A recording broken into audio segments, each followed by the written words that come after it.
আসসালামু আলাইকুম। আমি আপনাদের সাথে আছি হানিফ।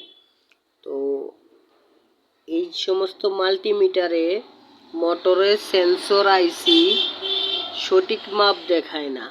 তো দেখুন, আমি একটি ডিভাইস বানিয়েছি।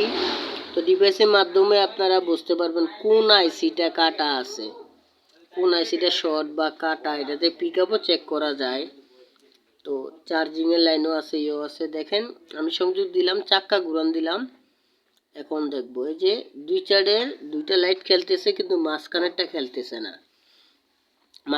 খেলতেছে না, যার কারণে এইটার একটা আইসি কাটা।